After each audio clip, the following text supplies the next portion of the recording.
ರಾಜ್ಯದಲ್ಲಿ ಗೊಂದಲಗಳಿದ್ರೂ ಸಹ ಉಸ್ತುವಾರಿ ಮಾತ್ರ ಸೈಲೆಂಟ್ ಆಗಿದ್ದಾರೆ. ಕಾಂಗ್ರೆಸ್ನ ಉಸ್ತುವಾರಿ ಸುರ್ಜೇವಾಲಾ ಮತ್ತು ಕೆಸಿ ವೇಣುಗೋಪಾಲ್ ಈ ಒಂದು ವಿಚಾರದಲ್ಲಿ ಅಂತರವನ್ನ ಕಾಯ್ಕೊಳ್ತಿದ್ದಾರೆ ಅನ್ನುವಂತಹ ವಿಚಾರ ಗೊತ್ತಾಗ್ತಾ ಇದೆ. ಹೈಕಮಾಂಡ್ನ ಇಬ್ರು ನಾಯಕರು ಸಹ ಯಾಕೆ ಅಂತರವನ್ನ ಕಾಯ್ಕೊಳ್ತಾ ಇದ್ದಾರೆ? ಡಿಸಿಎಂ ಡಿಕೆ ಶಿವಕುಮಾರ್ ಮಂಡಿಸಿರುವಂತಹ ವಾದದಿಂದ ಇಬ್ರು ಸಹ ಸುಮ್ಮನಾದ್ರ ಅನ್ನುವಂತಹ ಪ್ರಶ್ನೆ ಮೂಡ್ತಾ ಇದೆ. ಕಾರಣ ಏನು ಅಂದ್ರೆ, ಪ್ರತಿ ಬಾರಿಯೂ ಯಾವುದೇ ವಿಚಾರ ಚರ್ಚೆಗೆ ಬಂದಂತಹ ಸಂದರ್ಭದಲ್ಲೂ ಸುರ್ಜೇವಾಲಾ ಪ್ರಥಮ ಸ್ಥಾನದಲ್ಲಿ ನಿಂತ್ಕೊಳ್ತಾರೆ. ಆದ್ರೆ ಈಗ ಮಾತ್ರ ಸೈಲೆಂಟ್ ಆಗಿರೋದು ಯಾಕೆ ಅನ್ನುವಂತಹ ಪ್ರಶ್ನೆ ಮೂಡ್ತಾ ಇದೆ. ಶಿವಪ್ರಸಾದ್, ನೀವು ಅವಾಗಲೇ ಮಾಹಿತಿ ಕೊಡ್ತಾ ಇದ್ರಿ. ಅದರಲ್ಲೂ ಸ್ಪೆಷಲಿ ಏನಂದ್ರೆ ಸುರ್ಜೇವಾಲಾ ವಿಚಾರದಲ್ಲಿ ಹೇಳಬೇಕು, ಯಾಕಂದ್ರೆ ಪ್ರತಿಯೊಂದು ವಿಚಾರದಲ್ಲೂ ಸಹ ಏನಂದ್ರೆ ಅವರು ಎಂಟ್ರಿಯನ್ನ ಕೊಡ್ತಿದ್ರು. ಆದ್ರೆ ಈಗ ನಾಯಕತ್ವದ ಗೊಂದಲದ ವಿಚಾರ ಬಂದಂತಹ ಸಂದರ್ಭದಲ್ಲಿ ಯಾಕೆ ಸುರ್ಜೇವಾಲಾ ಆಗಲಿ ಅಥವಾ ಕೆಸಿ ವೇಣುಗೋಪಾಲ್ ಆಗಲಿ ಸೈಲೆಂಟ್ ಆಗಿದ್ದಾರೆ ಅಂತ?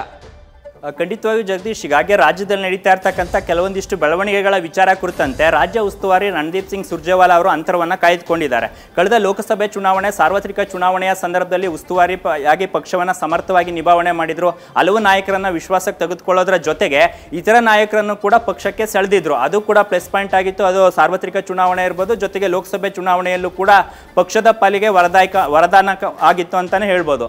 ಈ ಎಲ್ಲ ಬೆಳವಣಿಗೆಗಳ ನಡುವೆಯೂ ಕೂಡ ಸದ್ಯಕ್ಕೆ ನಾಯಕತ್ವ ಬದಲಾವಣೆ ವಿಚಾರ, ಜೊತೆಗೆ ಕೆಪಿಸಿಸಿ ಅಧ್ಯಕ್ಷರ ಬದಲಾವಣೆ ವಿಚಾರ ಕುರಿತಂತೆ, ಜೊತೆಗೆ ಸಚಿವ ಸಂಪುಟ ಪುನರ್ರಚನೆ ವಿಚಾರದಲ್ಲಿ ಸಿಎಂ ಡಿಸಿಎಂ ಮತ್ತೆ ಇತರ ನಾಯಕರು ದೆಹಲಿಯಲ್ಲಿ ಅನೇಕ ನಾಯಕರನ್ನ ಭೇಟಿ ಮಾಡ್ತಾ ಇದ್ದಾರೆ. ಖುದ್ದು ಸುರ್ಜೇವಾಲಾ ಅವರನ್ನು ಕೂಡ ಭೇಟಿ ಮಾಡ್ತಾ ಇದ್ದಾರೆ. ಈ ಸಂದರ್ಭದಲ್ಲಿ ಯಾವುದೇ ನಿರ್ಧಾರಕ್ಕೆ ಅಂದ್ರೆ ತೀರ್ಮಾನಕ್ಕೆ ಬರದೇ ಇರತಕ್ಕಂಥ ಪರಿಸ್ಥಿತಿಯಲ್ಲಿ ಇಬ್ಬರು ನಾಯಕರಿದ್ದಾರೆ. ರಾಜ್ಯ ಉಸ್ತುವಾರಿಯಾಗಿದ್ರು ಕೂಡ ಸುರ್ಜೇವಾಲಾ ಅವರು ಕರ್ನಾಟಕದ ವಿಚಾರದಲ್ಲಿ ಯಾವುದೇ ಬದಲಾವಣೆ ಮಾಡೋದು ಬೇಡ ಎಂಬತಕ್ಕಂಥ ವಿಚಾರವನ್ನಾಗ್ಲಿ, ಅಥವಾ ಸದ್ಯಕ್ಕೆ ಏನಾದರೂ ಬೆಳವಣಿಗೆಗಳನ್ನ ಬದಲಾವಣೆ ಮಾಡಬೇಕಂತಕ್ಕಂಥ ವಿಚಾರಗಳನ್ನೇನಾದರೂ ಕೂಡ ಕನ್ವಿನ್ಸ್ ಮಾಡ್ತಕ್ಕಂಥ ಪ್ರಯತ್ನದಲ್ಲೂ ಈಗ ಅವರ ವ್ಯಾಪ್ತಿಯಲ್ಲಿ ಇಲ್ಲದೆ ಇರತಕ್ಕಂಥ ಈ ವಿಚಾರಗಳಲ್ಲಿ ತಾವು ಇಂಟರ್ಫಿಯರ್ ಆಗೋದು ಬೇಡ, ಎಲ್ಲವನ್ನೂ ಕೂಡ ಎಐಸಿಸಿ ಅಧ್ಯಕ್ಷರು ಮತ್ತೆ ರಾಹುಲ್ ಗಾಂಧಿ ಅವರು ನೋಡ್ಕೊಳ್ತಾರೆ ಅಂತಕ್ಕಂಥ ನಿರ್ಧಾರಕ್ಕೆ ಬಂದಿದ್ದಾರೆ.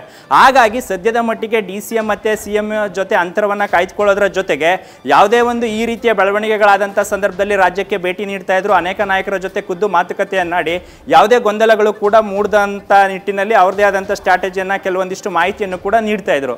ಸದ್ಯದ ಪರಿಸ್ಥಿತಿಯಲ್ಲಿ ಅಂತರವನ್ನ ಕಾಯ್ದುಕೊಳ್ಳೋದ್ರ ಜೊತೆಗೆ ಕರ್ನಾಟಕದ ವಿಚಾರದಲ್ಲಿ ಎರಡು ಪವರ್ ಸೆಂಟರ್ಗಳ ಏನು ಹಗ್ಗ ಜಗ್ಗಾಟ ನಡೀತಾ ಇದೆ, ಈ ಸಂದರ್ಭದಲ್ಲಿ ತಾವು ಅಂತರ ಕಾಯ್ದುಕೊಳ್ಳೋದೇ ಸೂಕ್ತ. ಯಾವುದೇ ನಾಯಕರನ್ನು ಕೂಡ ಕನ್ವಿನ್ಸ್ ಮಾಡಿದ್ರೆ ಇನ್ನೊಂದು ನಾಯಕರು ತಮ್ಮದೇ ಆದಂಥ ಬಣ ಇರ್ಬೋದು, ಅಥವಾ ತಮ್ಮಿಂದ ಅಂತರವನ್ನು ಕಾಯ್ದುಕೊಳ್ಬೋದು, ಅಥವಾ ಇನ್ನಷ್ಟು ಗೊಂದಲಕ್ಕೆ ಕಾರಣವಾಗಬಹುದು ಎಂಬತಕ್ಕಂಥ ನಿಟ್ಟಿನಲ್ಲಿ ಸುರ್ಜೇವಾಲಾ ಮತ್ತೆ ವೇಣುಗೋಪಾಲ್ ಅವರು ಅಂತರವನ್ನು ಕಾಯ್ದುಕೊಳ್ಳೋದ್ರ ಜೊತೆಗೆ ಕರ್ನಾಟಕದ ವಿಚಾರಗಳನ್ನು ಖರ್ಗೆ ಮತ್ತೆ ರಾಹುಲ್ ಗಾಂಧಿ ಅವ್ರ ಜೊತೆ ಮಾತನಾಡಿ ಅಂತಕ್ಕಂಥ ಸಂದೇಶ ನೀಡೋದ್ರ ಜೊತೆಗೆ ಸದ್ಯ ರಾಜ್ಯಕ್ಕೆ ಹಲವು ಬಾರಿ ಭೇಟಿ ನೀಡ್ತಾ ಇದ್ರು ಈ ಹಿಂದೆ. ಆದರೆ ಈವರೆಗೂ ಕೂಡ ರಾಜ್ಯಕ್ಕೆ ಭೇಟಿ ನೀಡದೇ ಇರೋ ವಿಚಾರಗಳು ಕೂಡ ಈಗ ಕಾಂಗ್ರೆಸ್ನಲ್ಲಿ ದೊಡ್ಡ ಮಟ್ಟದಲ್ಲಿ ಚರ್ಚೆ ಜೊತೆಗೆ ಈ ಇಬ್ಬರು ನಾಯಕರು ರಾಜ್ಯದ ಮಟ್ಟಿಗೆ ಅಂತರವನ್ನ ಕಾಯ್ದುಕೊಳ್ಳ್ರ ಅಂತಕ್ಕಂಥ ಚರ್ಚೆಗಳು ಕೂಡ ಈಗ ಶುರುವಾಗಿರ್ತಕ್ಕಂಥದ್ದು. Jagadish, thank you Shivaprasad. News first, ನಿರ್ಭೀತಿಯಿಂದ ನಿಮ್ಮ ಪರವಾಗಿ.